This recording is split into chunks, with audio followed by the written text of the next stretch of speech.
Welcome to Lebu's Trucking Life. Feel me.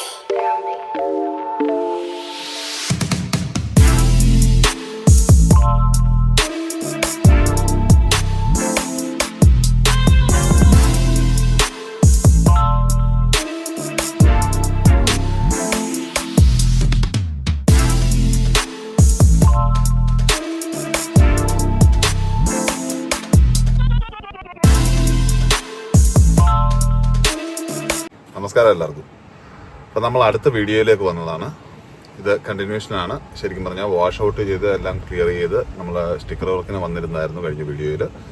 ഈ വീഡിയോയിൽ നമ്മൾ വന്നിട്ട് സ്റ്റിക്കർ വർക്ക് എങ്ങനെയാണ് ചെയ്യുന്നത്, എന്തൊക്കെയാണ് സ്റ്റിക്കർ വർക്കിൽ നമ്മൾ ചെയ്യാൻ പോകുന്നത് ട്രക്കിൽ, അതാണ് നമ്മൾ നോക്കാൻ പോകുന്നത്. അപ്പോൾ നമുക്ക് തുടർന്നുള്ള വീഡിയോ ഒന്ന് കാണാം. ഓക്കെ. ഇവിടെ ഈ സ്റ്റിക്കർ വർക്ക് ശരിക്കും പറഞ്ഞു കഴിഞ്ഞാൽ നല്ല പ്രൈസിങ് ആണ്. നമ്മുടെ ഒരു വിധത്തിൽ നോക്കിക്കഴിഞ്ഞാൽ ഇങ്ങനെയുള്ള പണികളൊക്കെ ആണ് ഇവിടെ നല്ലപോലെ പൈസ ഉണ്ടാക്കാൻ പറ്റുന്ന പരിപാടി.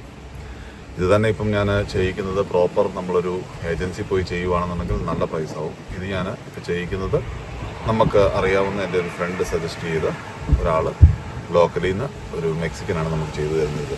അപ്പം അതുകൊണ്ട് കുറച്ച് പ്രൈസ് കുറയുന്നുണ്ട്. ഞാനത് തന്നെ എല്ലാ ഇതിലെ കുറച്ച് സ്ട്രിപ്പ് വർക്കും കാര്യങ്ങളും ചെയ്തിട്ടുണ്ട്. ബാലൻസ് ഉള്ള normally logo and DOT number, കമ്പനിയുടെ പേര്, ഇത്രയും കാര്യങ്ങൾ മസ്റ്റായിട്ടും നമുക്ക് വേണം. ഇവിടെ നമ്മൾ റോഡിൽ കൂടെ ഓടുവാണെന്നുണ്ടെങ്കിൽ അത്രയും കാര്യങ്ങൾ നിർബന്ധമാണ്. ബാലൻസ് ഉള്ളത് എക്സ്ട്രാ ആണ് നമ്മൾ ചെയ്യുന്നത്. ഓക്കെ. അപ്പോൾ ഇന്ന് എന്തൊക്കെയാണ് സ്റ്റിക്കർ വർക്ക് കാര്യങ്ങൾ, അതിലേക്കാണുള്ള വീഡിയോ നമ്മൾ ചെയ്യുന്നത് കേട്ടോ. മുന്നോട്ടുള്ള വീഡിയോ ഒന്ന് കാണാം. അപ്പം നമ്മുടെ വണ്ടി സ്റ്റിക്കർ വർക്കിനുള്ള ആൾ വന്നിട്ടുണ്ട്. പുള്ളിക്കാരൻ അപ്പോൾ അത് കംപ്ലീറ്റ് ക്ലീൻ ചെയ്യുകയാണ്. ക്ലിയർ ആയിട്ട് ക്ലീൻ ചെയ്യാതെ പൊടിയോ കാര്യങ്ങളോ ഉണ്ടെന്നുണ്ടെന്നുണ്ടെങ്കിൽ നമുക്ക് സ്റ്റിക്കർ വർക്ക് ചെയ്ത് കഴിഞ്ഞാൽ അത് ഇളകിപ്പോരാനുള്ള ചാൻസ് ഉണ്ട്. അപ്പം അതുകൊണ്ട് അത് ഫുൾ ക്ലീൻ ചെയ്യുകയാണ്. അതിനുശേഷം അവർ ഒട്ടിക്കാൻ തുടങ്ങത്തുള്ളൂ. ശരിക്കും ഈ വർക്കുകളൊക്കെ ഇവിടെ നല്ല പ്രൈസാണ്. അതാ ആരെങ്കിലുമൊക്കെ ഇത് ചെയ്യാൻ ആഗ്രഹിക്കുന്നവരുണ്ടെങ്കിൽ നല്ല ഒരു ജോബ് വേക്കൻസിയാണ്. ജോബ് വേക്കൻസി നല്ലത്, നമുക്ക് തന്നെത്താനെ ചെയ്യാവുന്ന ഒരു പരിപാടി കൂടെ ആണിത്. ഒരു പ്രിന്റിംഗ് മെഷീനും കാര്യങ്ങളും ഒക്കെ ഉണ്ടെന്നുണ്ടെങ്കിൽ ഒരു സ്മോൾ സ്കെയിൽ ഇൻഡസ്ട്രിയിലായിട്ട് നമുക്ക് ചെയ്യാൻ പറ്റുന്ന ഒരു വർക്ക് കൂടാണ്. ഇത് ഫുള്ള് നല്ലോണം ക്ലീൻ ചെയ്തതിന് ശേഷം പുള്ളിക്കാരൻ ഒരു 2-3 ലിക്വിഡ് യൂസ് ചെയ്യുന്നുണ്ട്. അത് ഒരു പൊടി പോലും അതിലില്ലാത്ത രീതിയിൽ. അതിന് മുമ്പേ നമ്മൾ ഞാൻ ഓൾറെഡി എല്ലാം ക്ലീൻ ചെയ്ത് വെച്ചിരുന്നതാണ്. പഴയ സ്റ്റിക്കർ വർക്ക് ഇളക്കിയതിൻ്റെ എല്ലാം, എങ്കിലും ഒന്നുകൂടി നന്നായിട്ട് വരുത് ഇളക്കി കളഞ്ഞ് ഇപ്പോൾ ഒട്ടിക്കാൻ തുടങ്ങുകയാണ്. ഇതെല്ലാം സ്ട്രിപ്പ് വർക്കാണ്. ഇതൊന്നും ശരിക്കും പറഞ്ഞു കഴിഞ്ഞാൽ നമുക്ക് DOTക്ക് വേണ്ട കാര്യങ്ങളൊന്നും അല്ല. ഇവിടുത്തെ DOTക്ക് നമുക്ക് വേണ്ട കാര്യങ്ങളെന്ന് പറഞ്ഞു കഴിഞ്ഞാൽ ഞാൻ മുമ്പ് പറഞ്ഞ പോലെ തന്നെ നമ്മുടെ കമ്പനിയുടെ പേര് and MC number, dot number, win number, ഇത്രയും കാര്യങ്ങളാണ് മെയിനായിട്ട് നമുക്ക് വേണ്ട സംഭവം.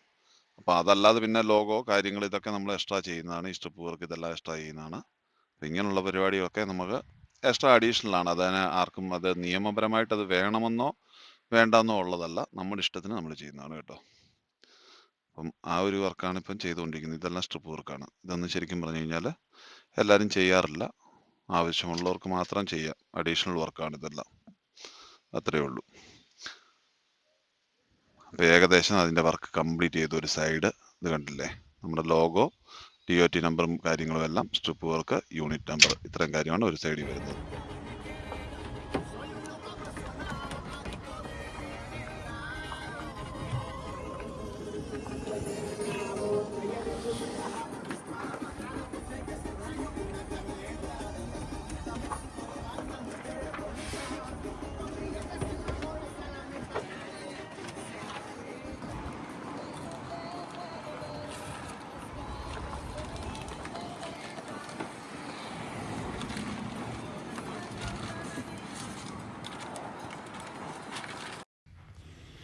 അങ്ങനെ നമ്മുടെ സ്റ്റിക്കർ വർക്കിൻ്റെ ഏകദേശം ഉള്ള എല്ലാ പരിപാടികളും തീർന്നുകൊണ്ടിരിക്കുകയാണ്. അതായത് ഡ്രൈവർ സൈഡ് ഏകദേശം കംപ്ലീറ്റ് ആയിക്കൊണ്ടിരിക്കുന്നു. നിങ്ങൾക്ക് കാണാൻ പറ്റും logo, strip work and MC and DOT number. അത് കഴിഞ്ഞിട്ട് ട്രെയിലറിൽ വന്നു കഴിഞ്ഞാൽ ട്രെയിലറിൻ്റെ ഓൾറെഡി വന്നിട്ട് ഫ്രണ്ടിലും ലോഗോയും നമ്മുടെ കമ്പനിനെയും 53 ഫൂട്ടാണ് ഈ ട്രെയിലർ എന്നുള്ളത്, യൂണിറ്റ് നമ്പർ, ഇതെല്ലാം എഴുതി. ഇനി ബാക്കിലോട്ടുള്ള ഇതിൽ പോകുമ്പോൾ നമുക്ക് ബാക്ക് സൈഡിലാണ് പിന്നടിച്ചിരിക്കുന്നത്. നമുക്ക് വേണമെന്നുണ്ടെങ്കിൽ ഇവിടെ എല്ലാം നമുക്ക് പ്രിൻറ്റ് ചെയ്യാം. പക്ഷേ അത്രയും കോസ്റ്റ്ലി ആവുന്നതുകൊണ്ട് അതൊന്നും ചെയ്യാറില്ല ആരും. ബാക്കിൽ നമ്മളതുപോലെ തന്നെ നമ്മുടെ യൂണിറ്റ് നമ്പർ, ലോഗോ, അതിൻ്റെ താഴെ വന്നിട്ട് റൈറ്റ് ഹാൻഡ്, അതായത് റൈറ്റ് സൈഡിൽ കൂടെ ആരും തന്നെ ഓവർടേക്ക് ചെയ്യുകയോ ടേൺ ചെയ്യുകയോ ചെയ്യരുതെന്നുള്ളതിൻ്റെ സ്റ്റിക്കർ വാർണിംഗ്. അതിനുശേഷം നേരെ ഫ്രണ്ടിൽ പോയി കഴിഞ്ഞാൽ ഫ്രണ്ടിലും ഇതുപോലെ തന്നെ നമ്മുടെ ട്രക്കിൻ്റെ റൈറ്റ് സൈഡ് കംപ്ലീറ്റ് ചെയ്തിരിക്കുകയാണ്. റൈറ്റ് സൈഡ് നമ്മൾ ഓൾറെഡി ഇതിനു മുമ്പ് കാണിച്ചായിരുന്നല്ലോ. അപ്പോൾ ലാസ്റ്റ് വർക്കാണ് ഇപ്പോൾ ചെയ്തുകൊണ്ടിരിക്കുന്നത്. അതായത് left and right truck, trailer complete ആയി. ഇപ്പോൾ ലാസ്റ്റ് നമ്മുടെ ഹെഡാണ് എഴുതിക്കൊണ്ടിരിക്കുന്നത്. ഹെഡിൽ നമ്മൾ എഴുതിയിരിക്കുന്ന ഒരു എനിക്ക് വളരെ ഇഷ്ടപ്പെട്ട ഒരു ഇതാണ്. അതായത് നമ്മുടെ ബോച്ചയുടെ ഒരു ഡയലോഗാണ് ഏറ്റവും ഹെഡിൽ ഞാൻ എഴുതാൻ എനിക്കിഷ്ടപ്പെട്ടത്. ഓക്കെ, അത് തീർന്നു കഴിയുമ്പോൾ നിങ്ങൾ നോക്കുക ഏതാണെന്നുള്ളത്. എങ്ങനെയുണ്ട്? ഇതാണ് ഞാനിവിടെ എഴുതിയിരിക്കുന്നത്. കാരണം എനിക്ക് വളരെ ഇഷ്ടപ്പെട്ടു ബോച്ചയുടെ ആ ഒരു തീം. ഇത് നമ്മുടെ പാർക്കിംഗ് ലോട്ടിൽ ഇപ്പോൾ തിരിച്ച് നമ്മൾ വന്നു, ട്രക്ക് ഇട്ടു. ഇനിയും പുതിയൊരു വീഡിയോയുമായിട്ട് വീണ്ടും കാണാം. ഇതായിരുന്നു ഇതിനകത്തെ വിശേഷങ്ങൾ.